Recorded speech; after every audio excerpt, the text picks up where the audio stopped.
Hello and welcome to the Heads and Volleys podcast with me, Lee Dunn.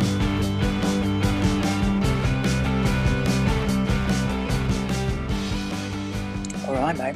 Heads and Volleys, I have a very special guest today, Coach Pete Nowakowski from Australia. He and I, funny story, we connected socially, and I was in Australia with my wife over the new year, and Pete and I actually went to a game, West Sydney Wanderers. They hosted us. We had some great seats. We stood and watched Robbie Fowler losing his mind as his team were not very good in that game, I don't think, but we had a great time anyway. So Pete, welcome to Heads and Volleys.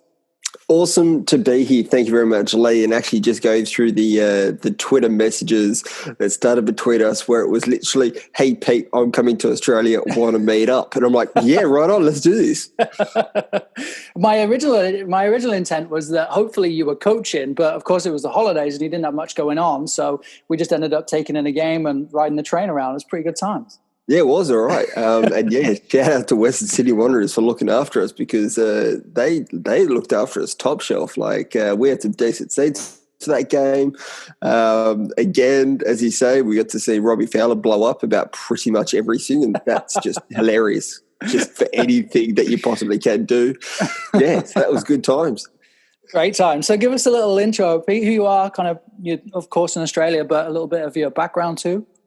Yeah, so basically I've spent the last kind of 9 years as a high school teacher, working as a history, geography, English teacher, and I've always had that joy and that passion for football. And in I think it was about 2010, I actually started off doing some football journalism work and some social media stuff.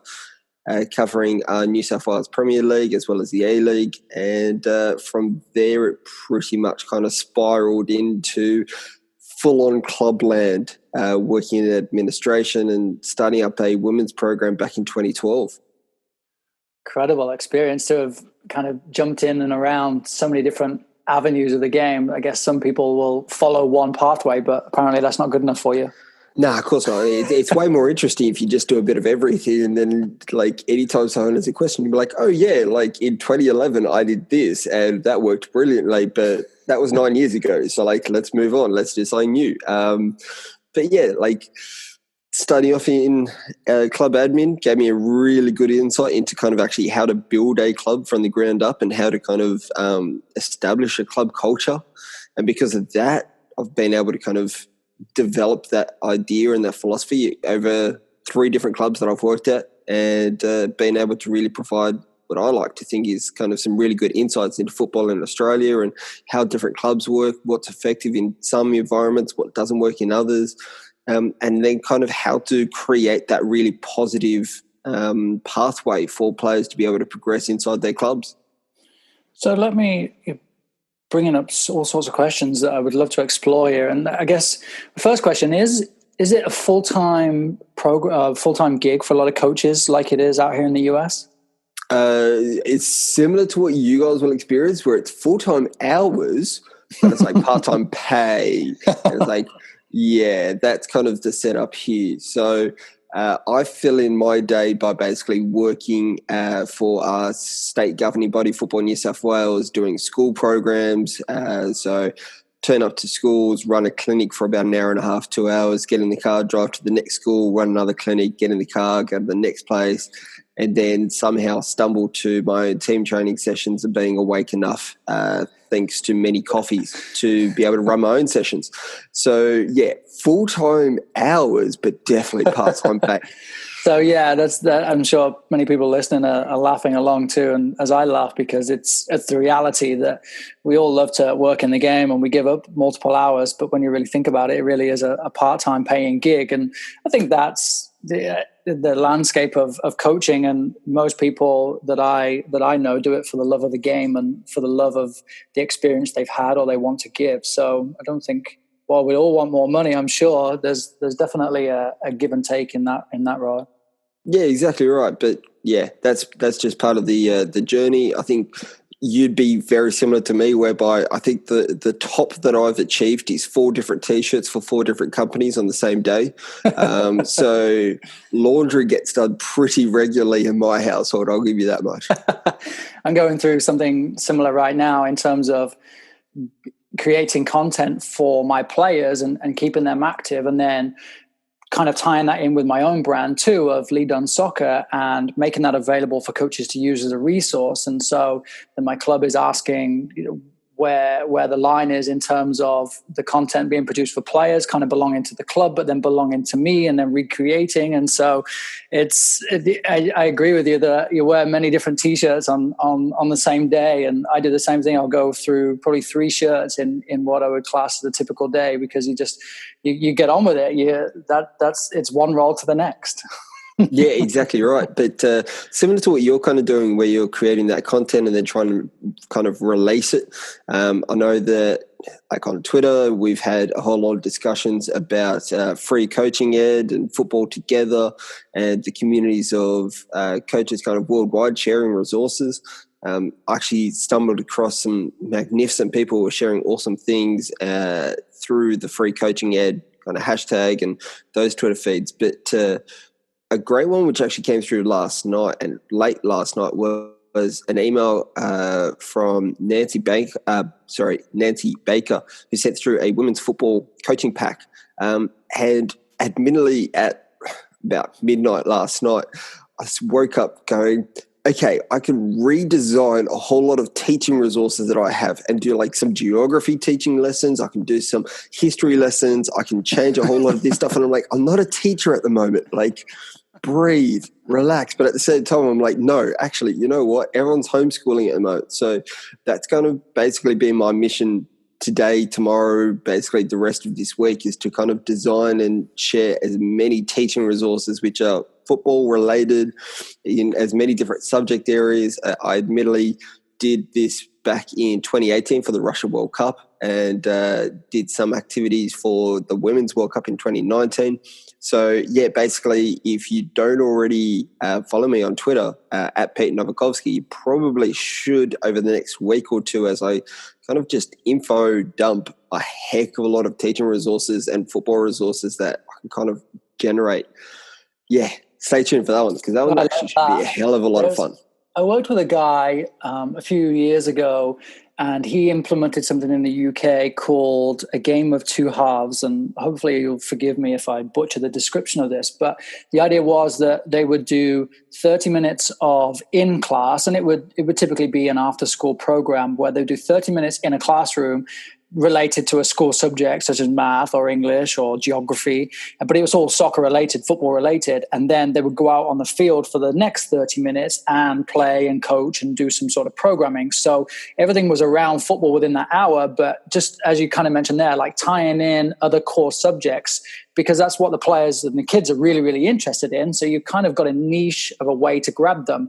They don't really care where Manchester is, but they know where Manchester United play. And so you start building on their knowledge based on soccer. And that was the tool that he found great success with. So something along those lines. And I'll be sharing that stuff as you post it too, as long as you're not posting it at 4 a.m. because of our time. I'll be sharing that for you. Absolutely. I love it. Sounds good. So let me ask you about women's soccer. So you kind of talked about your experience and getting involved in clubs and different cultures, and kind of piggybacking on the back of that in terms of starting a women's program. What was the reason and the kind of pathway for that for you? So admittedly, I had been working previously as the women's football writer for the competition. And so I was the head journalist. I'd been doing all the photos on the weekends, writing all my match reports, that kind of stuff. I was kind of like the point of contact for all football clubs to be able to get their media releases out. And so because of that, I had a club, Bankstown City FC. They reached out and they said, look, we want to start up a women's program. We'd be in the 3rd tier. We just want to kind of start it up because we had one about 10 years ago. It was ran horribly, and we want to start it up and run it properly. So they wanted to kind of get the right people in the right places to run things kind of the right way. So I jumped at the opportunity, and we ended up bringing in a technical director and a few different coaches in different spots who actually brought in that really great positive family feel to the club. And I ended up spending 3 years there. 2 years of them were actually my first ever times coaching as well. So ended up being the assistant coach to a under-17s team, which ended up winning a championship, and then ended up coaching in 2015 under-13s women's team, which that was just the most exciting year ever. We ended up dominating the league. I think we won the competition with like 5 games left to go. We ended up scoring like 100 goals in the entire season. And this is when we only had like 20 rounds of the competition. It was like an absolute domination. And in 2016, I ended up getting a call up to basically jump up to a Premier League One club in Northwest Sydney Koalas. Ended up spending 2 years there, and that was probably the biggest change and development in me as a coach, because suddenly you go from this level 3 or division 3 type coach who you kind of let a lot of things slide and you kind of enjoy your football way too much, and then you suddenly get thrown in the deep end with a Premier League One club, and suddenly whatever you've done previously is good, but it's not good enough to be at the top tier. So that was a massive learning experience for me. And suddenly, 2016, 2017, that really upped my game. Wow. What was the biggest takeaway in a jump like that? Because I'm sure there's many coaches who would love to go on and coach college, for example, from high school, or to go and coach DA from the low level of competitive youth soccer. So what was one of your biggest takeaways? Mainly I took for granted the planning, the process of I needed to plan all my sessions 6 weeks in advance. And I knew exactly what problems I needed to fix before they became problems, kind of thing. Yeah. And because of that planning process, I merely had taken that for granted back in like 2015, 2014, where I could just turn up to a training session and go, okay, we're going to work on this, and there was no real theme or process that I was kind of developing. But then once I understood that kind of 6-week training process where I've got themes and I've got things that I'm trying to solve, and I understood the process of how to structure learning moments and then how to kind of condense it to make things easier, and how to kind of find risk versus reward and all of these little moments, that basically just went, oh, I definitely need to up your game. And yeah, basically it was at that point that I started using social media way more to connect with coaches worldwide, to kind of go, okay, this is what I'm doing this week. Does it make sense? And that was kind of one of the first times that I actually started sharing session plans on Twitter, and basically just releasing it and saying, here is what I'm working on. Would this work with your team? And if it doesn't, can you explain why? Because to me, the session plan makes sense. And it was great, because then I had people contacting me and just going, yeah, your session plan's okay, but it's just plain and boring. And there's no reward. There's no, even you start off a session and you might do like some little rondos, but then suddenly these little rondos needed to have little goals to be able to then make it more realistic. Or a simple thing of having the shape of your space, rather than being a square, suddenly became rectangles, because then you had direction. And it was tiny little things which made massive differences at the end. And so, yeah, I 100% credit that time to help me become the coach that I am today. Makes a big difference when you put yourself out there too. And I talk about this a lot in terms of kind of exposing yourself and being vulnerable. When you put a lot of work and effort and thought into a session plan, and then you put it out online, and you almost cringe when you're waiting for someone to laugh at you or to criticize you and ask you what on earth you're doing. But that's really not the landscape in social media. And I guess the good thing about it is that you can block people that you don't like, but you can definitely connect with so many people online, and that will help you. So like you said, just little things like the dimensions of your area that you may not have just considered. It's not that you may didn't think about it, but consider the reasoning with it. And I really like when people ask questions. So you put something out there and then they ask you a question back. Why this? Why that? And that just gets you thinking a little bit more. That's like taking a coaching course every single day, because every time you put something out, you invite some sort of feedback and then you're learning. And I think if you're not doing that, or if you're not brave enough to do it, I encourage you to do it, because like you said there, you've learned so much in such a simple way. Yeah, 100%. I think that the best question that gets asked is what you get whenever you ask a little kid something. Like you think of like a 6-year-old and you just ask them a question, the first thing that they always say is, why? And it's just like, once you start reading through session plans, you start reading through your team identity statement, you start reading through philosophies, you start planning out activities, you start thinking, oh, okay, this is what the kids are going to be doing when they're sitting at home during their quarantine at the moment. The first question I'm always now thinking is, why? Why do this? Or like, why are we trying to achieve this? Why does this session make sense? Why does this activation actually benefit them? Why does any of this kind of like sharing of resources benefit? And then suddenly, once you start thinking of that why, then you can just go, okay, now there is kind of like a flow and a reason to the system. Brilliant. Why? Act like that kid. Yeah, 100%. Act like the 6-year-old who just yells out, why? And it's just like, oh, actually, you know what? It's a great way to kind of self-evaluate it, to kind of go, does this make sense? You know what? Probably it doesn't. So can you make it better then? Let me ask you about the women's game in general in Australia. How is that in compared to the men's game? Are there a lot of resources in the women's game too, or is it just growing? Are there youth clubs solely focused on girls, or is it a combination?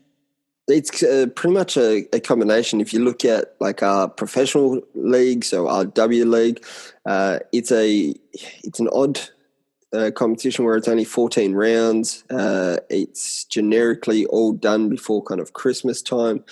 It's organized, or it's a competition that's kind of piggybacked off the success of the American NWSL, and has basically just said, hey, we'll send you players if you send us players, and we can share resources and all this kind of stuff.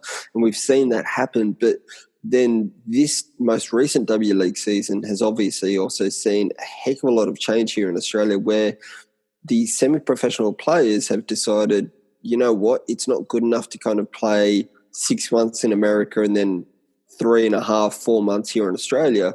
Let's just go play in a professional environment overseas. And so a lot of the players, Sam Kerr at Chelsea, Hayley Razzo at Everton, you get Gara Brachi at West Ham, you've got Mary Fowler, who's now playing at Montpellier in France, you've got Alex Chidiac at Atletico Madrid in Spain. A lot of these players have kind of left the setup here in Australia, and the question mark is now going to be who kind of fills in the void, whether the W League competition becomes more of a development league and suddenly we have a whole lot of younger players trying to stamp their authority in the league, or whether the competition has to take a massive step in a different direction. It's interesting because you want your best players to play, or you want your best players to be around and to be fostering the next player coming through. But then I guess the flip side is that there is also the opportunity to bring more players into the fold of playing in a professional environment. So it's a toss-up, I think. But yeah, I guess for your players, for your kids too, looking up, maybe they want to be seeing the role models on the field each week. Yeah, massively. But another thing which is happening obviously in Australia, we've got kind of the W League teams are kind of made up of players from state league competitions.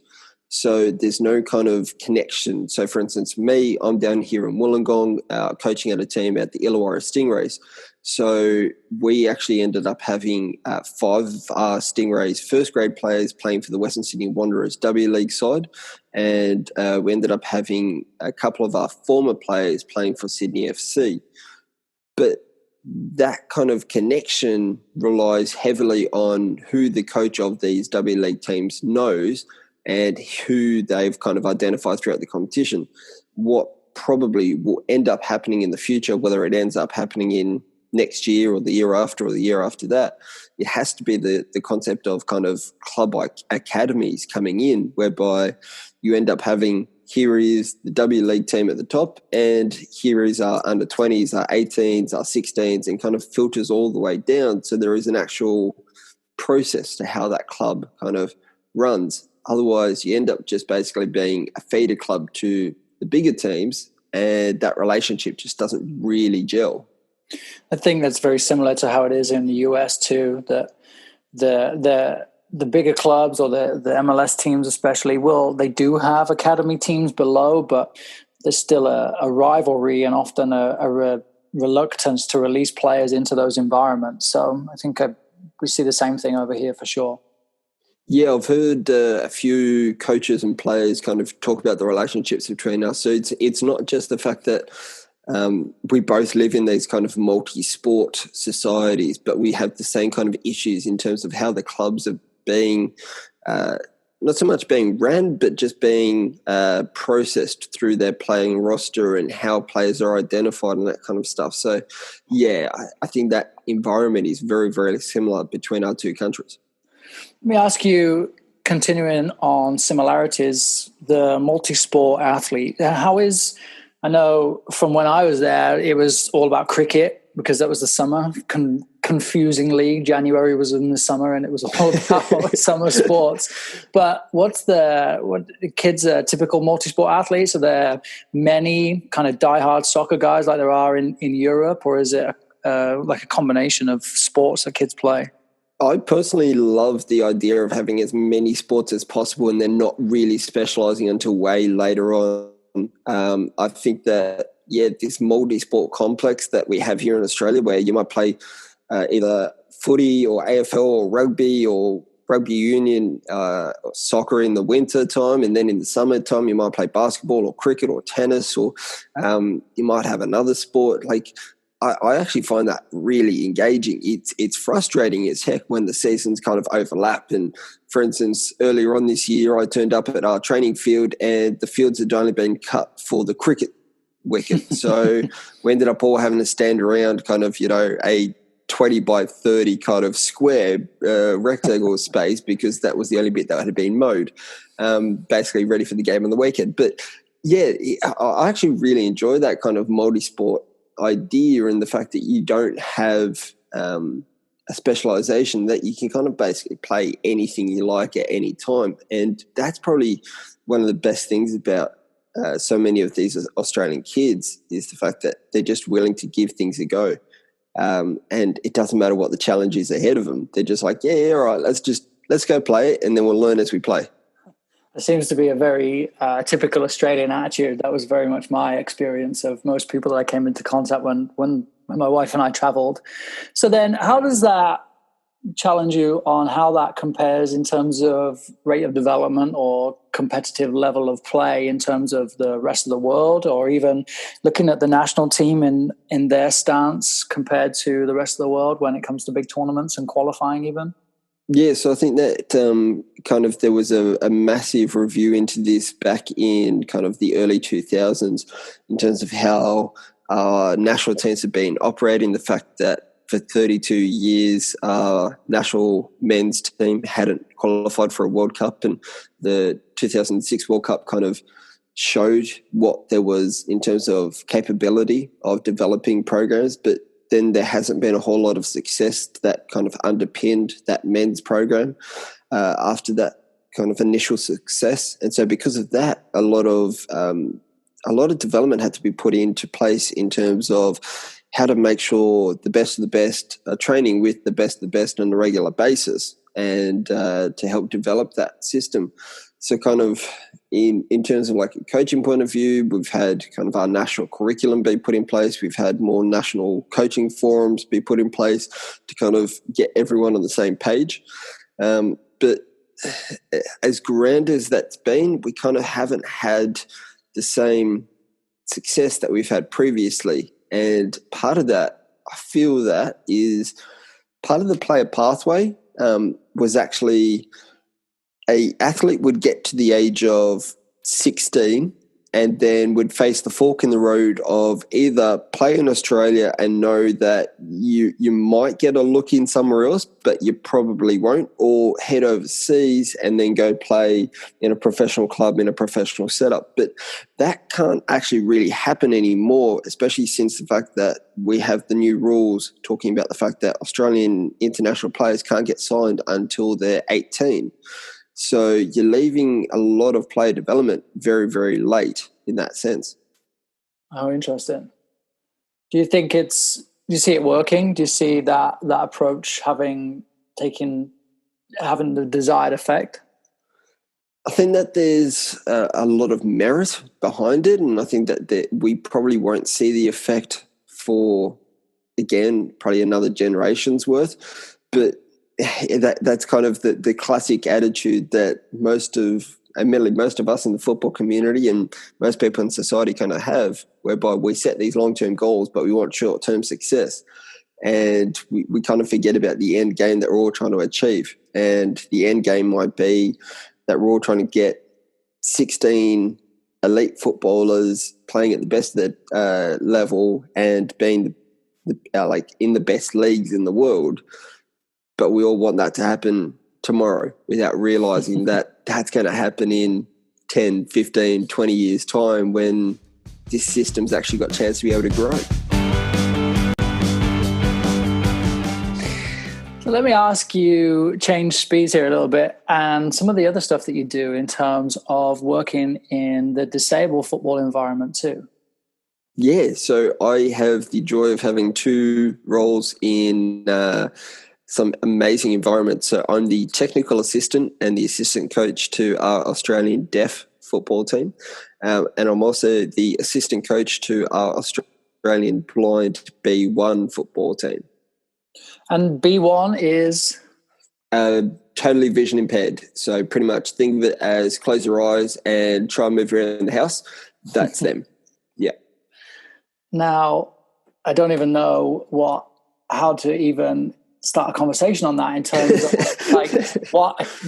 even just thinking of the experience. I've had experience here with Top Soccer, and you get a whole bunch of kids that all have their own carer, but they all have a variety of disabilities, and they work with their carer, and we would provide some skills and some challenges for them, and they would work kind of hand in hand through whatever the focus of the week was.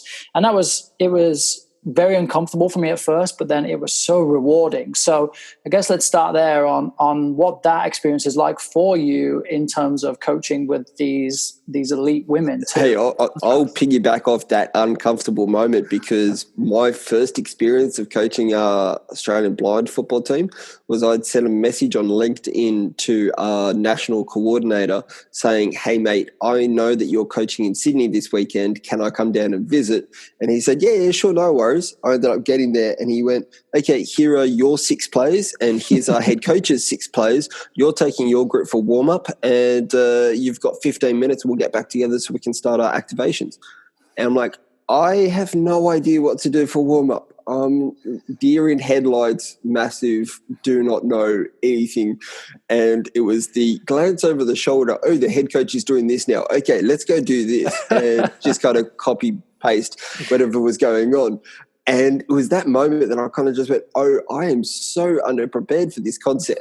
And suddenly YouTube became my best friend, locked myself in the room, watched as many past games as possible, started writing kind of my own session plans for how to coach blind football, have been helping, or at least helping talk and start the discussions with coaches from around the world, including some good friends over in Africa and some friends over in England, some friends in Asia, and working out kind of how we could kind of create a worldwide resource of how to coach blind and vision impaired football, and how that could kind of create its different levels, from this is what the national team does to this is what you could do in your local club when people turn up, and this is what you could do at that top soccer level as well. Incredible.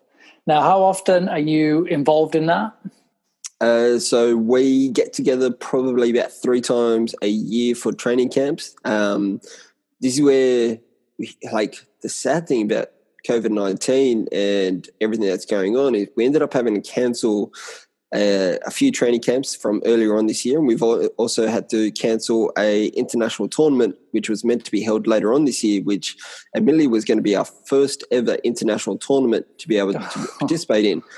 We were set to go to Switzerland in June and play against other kind of emerging nations, and unfortunately that means that's on hold, and hopefully then we can try and lock in something either later on this year, early next year. I know that talking to the guys over at Top Soccer and even the guys at Soccer Chat, we kind of want to try and develop our own USA versus Australia blind football game, something to happen next year. Trying to work out how that can happen. So 2021, USA v Australia. So, pencil that in your diary somewhere. It's like a new version of the Ashes. That's the one. So then, is there a lot of soccer available for blind and deaf in Australia? And is it something? I guess it's something that I'm kind of removed from. But is that something that is growing? I think the awareness is probably there now too, in terms of providing the opportunity for as many people to play anyway. But how is it in terms of what kind of growth? Yeah, so we kind of have to rely a lot on the likes of the Paralympics and international kind of tournaments to kind of help build interest and help kind of promote the games. My vision would be to kind of create communities with Blind Sports Australia, whereby we can kind of just get as many vision impaired athletes as possible, kind of do as many different vision impaired sports. So we've got goalball, you might have vision impaired cricket, you might have vision impaired AFL, vision impaired football, and kind of just host as many different sports as possible. And then we can actually use that as kind of a talent ID process as well, because most of the athletes are actually able to qualify for a number of different sports. We've got one of our national team players, Nathan Letts.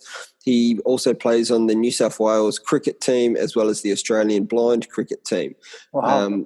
And he's also been involved with our goalball sides. So because of that, I think that the future of these sports is to kind of create hubs whereby athletes can just come along and try as many different sports as possible, and then we can kind of get as many different people qualified and eligible to play as many different sports as possible. I think that's kind of going to be one of the best ways that we can gauge interest and get more and more communities on board, and obviously connecting with local schools who are specialised for schools for the blind or schools for hearing impairments, that kind of stuff, that will help out as well in terms of developing player pathways and talent ID in the future. It's really interesting that you mention using major events like the Paralympics, and even just from a simple level. I remember growing up in the UK, and when Wimbledon was on, everybody played tennis for that month. Yeah. Or when it was the World Cup, you noticed more and more people out playing. And I guess it's the same thing here. So you go back to the global issue that we're facing right now with COVID-19, that Paralympics are also suspended because of the Olympics, so they follow the Olympics right away. So that's another year. So that is potentially having a knock-on effect for the programming that you guys are trying to build too, right? Yeah, exactly right. So that's a worldwide issue that everyone's wants to be able to piggyback off the success of programs, but you can't at the moment. So even talking to Sean Danhauser at Top Soccer about the potential link that there could be between USA Paralympic Committee and Top Soccer, or the Australian blind teams with what's happening with the Australian Paralympic Committee and that kind of stuff. You can't really piggyback off success if you don't have that within reach. So we end up having to kind of just replay highlights and kind of rely on word of mouth to promote games. We have to rely on kind of promises of events in the future. For instance, our blind team, we've only played kind of a few international games where we've had friendlies against the likes of India or friendlies against the likes of Malaysia, which has been good. It's been enjoyable, but you want to see the best of the best on the world stage to kind of get that feeling of, yeah, this is realistic and this is what's achievable and this is what the end goal is. I think about how we both rely on people around us in terms of this coaching community, and you mentioned even just the hashtag of free coaching ed, which I want to get to in a second. But is there a big coaching community around like the Paralympics or around those sorts of sports and athletes? You know what, there kind of is, but you have to really find them. You have to fish them out, kind of thing. So it's a really interesting community whereby there are some people who want to share a lot of resources. There are some people who don't want to share a lot of resources. There are people who kind of just disappear on social media at different times. So it's an interesting little environment. But the more people who kind of share stuff, I feel like, again, the better it is, because we're all trying to achieve the same thing. So I've come across some amazing coaches over in Argentina and some coaches over in Brazil who are sharing their videos in terms of how they're doing their warm-ups or how they're doing kind of their shooting patterns. Came across an awesome coach over in Africa who's been running coaching courses and studying up his own kind of like certificate to coach blind and vision impaired football, which I was absolutely mesmerized by the fact that we have all of these football coaches out there, and it wouldn't be too difficult in a way to kind of create these coaching environments where it's coach the coach and then go coach a player. Yeah, sure. Yeah. I think that's probably all anyone's really looking for right now, especially given all the downtime. So I want to touch on some of the hashtags and some of the stuff that you do online too, in particular, that we can recommend to people. So the hashtag soccer chat. Yes, love the soccer chat. Love the chance to be able to talk to Coach Sean and Coach Nick Rizzo.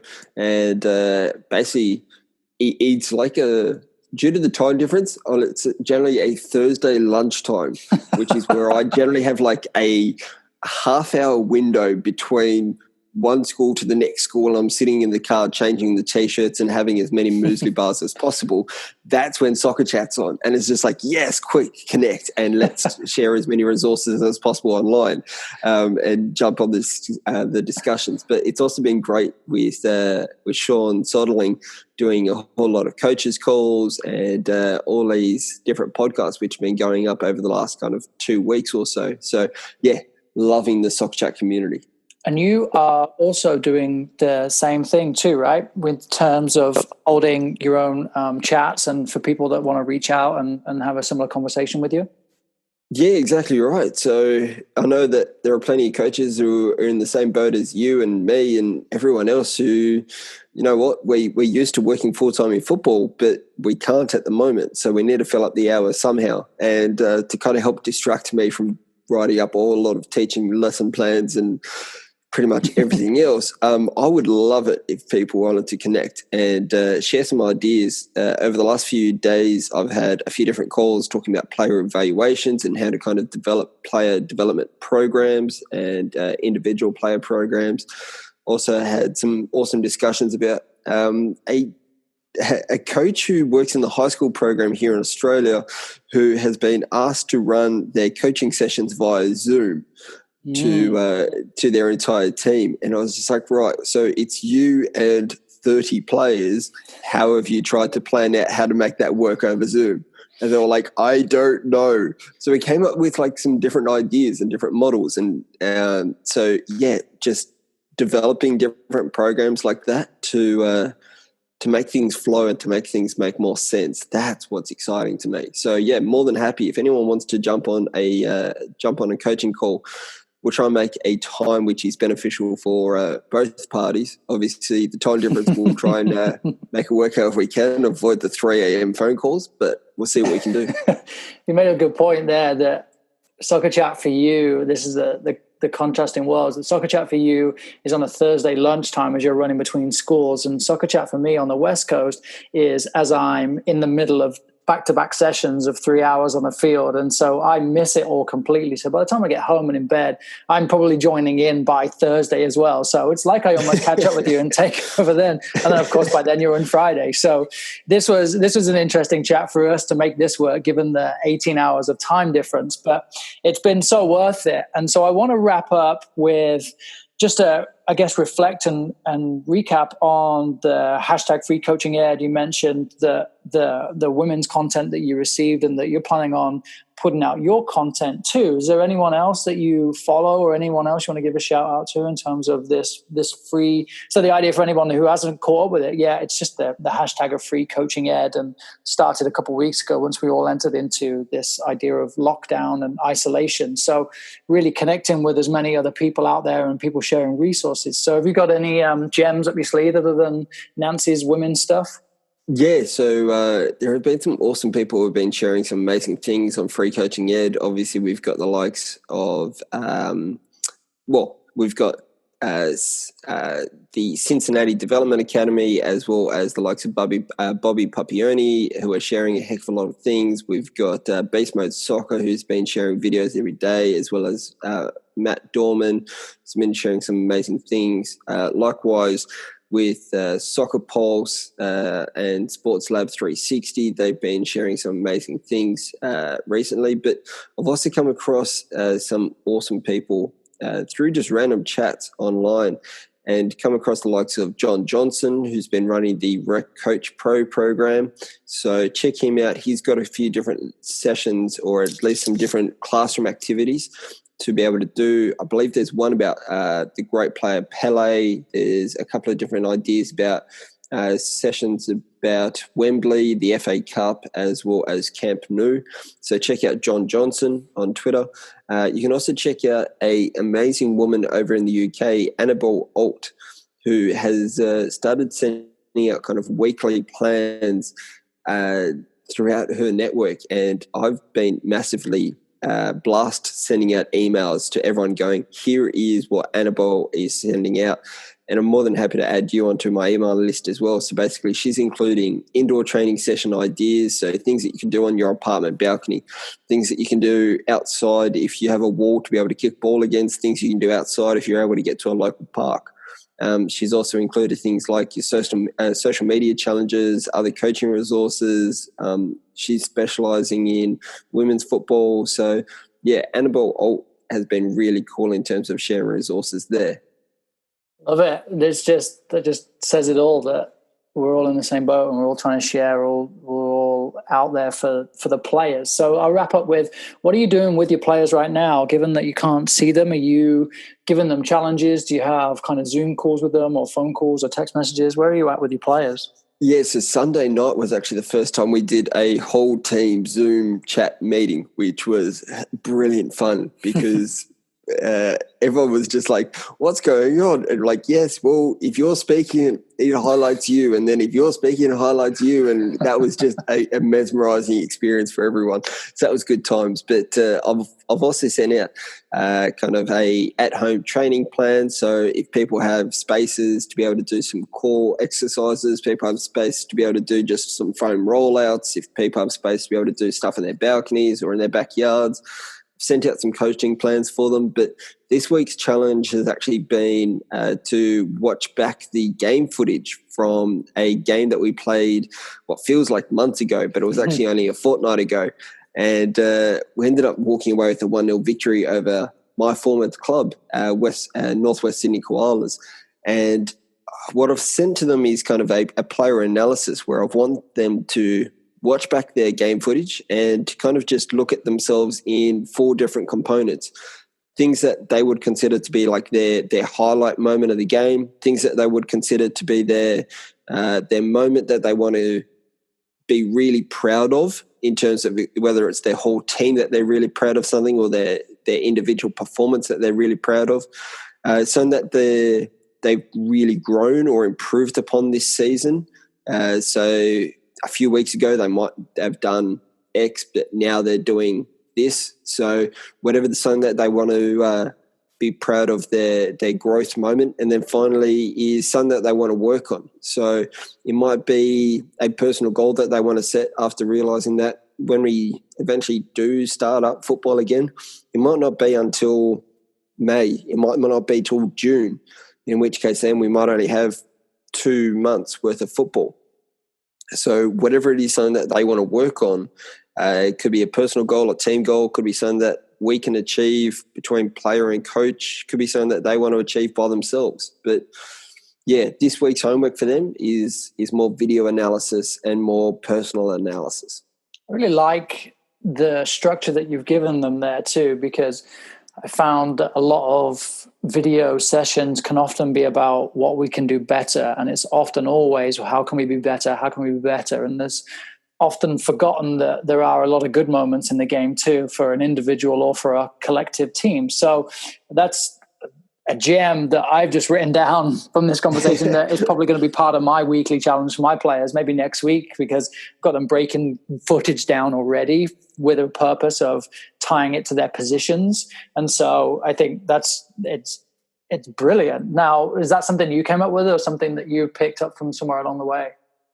I don't really remember, but chatting to another coach the other day talking about video analysis, I kind of wanted to highlight more of the positives. I feel that a positive experience is a more beneficial learning experience than highlighting the negatives and then creating kind of that negative experience of, I don't want to watch film back because I know that I'm only going to get the negative things, or I'm only going to watch film back to see the 5 things that I did right and the 10 things I did wrong. So I wanted to kind of create as many different activities or different lessons for players to be able to watch back their game film and go, you know what, I might not have done brilliantly there, but this here is a highlight. So like that there is something that I'm really properly proud of. And then how can I replicate that moment to then have more proud moments? Right. Because, I want people to kind of, the dream would be to have more and more players having all of their highlight moments on their Instagram profiles where they're just like, hey, I did this and this was awesome. Then people going, hey, this is the blooper of me taking my horrible first touch and that led to a goal against kind of thing. Yeah. Love that. Brilliant stuff. Nice little finish note there, Pete. So just remind us again where we find you, where we follow you, where we engage with you. So feel free to check me out on Twitter. So at Pete Nowakowski, so NOWAKOWSKI. You can also find me on LinkedIn, or basically if you want to join in one of these coaches calls, you can also find me on Skype. So that's Pete_Nowakowski. And you can jump on a chat, and more than happy to talk some football with anyone and try and work out what we can do to help the community and help our players develop in this downtime. Pete, I love it. Thank you so much for your time, mate. Thank you very much. Have an awesome one. This chat with Pete was really, really interesting for me in terms of the balance that he goes through in terms of the multitude of environments that he coaches in, and then also looking at the differences of people that he's challenged with working with every day, from the disabled football that he's involved in to the professional ladies, and then even through the youth and the school programming. So he wears the same amount of hats that I think many of us wears, or as he mentions, shirts and changing shirts in the car. That's something it's so accurate and it's so true. So make sure you do connect with Pete. I am excited for people to get on a call with him and talk soccer with him, as you've kind of heard us do here today. So at Pete Nowakowski on Twitter is where you'll get him. And always follow me, of course, at Lee Dunn Soccer. More content coming from me in terms of online practice and practice material for you to follow. Have some stuff in the workings right now for a private Facebook group in terms of working through your environment too. And I've actually pulled Pete into some of it too, based on his knowledge and experience with club administration. So watch out for that. It's coming real soon. Thank you so much for listening. Please share. Please leave me a review, and more coming from Heads and Volleys real soon.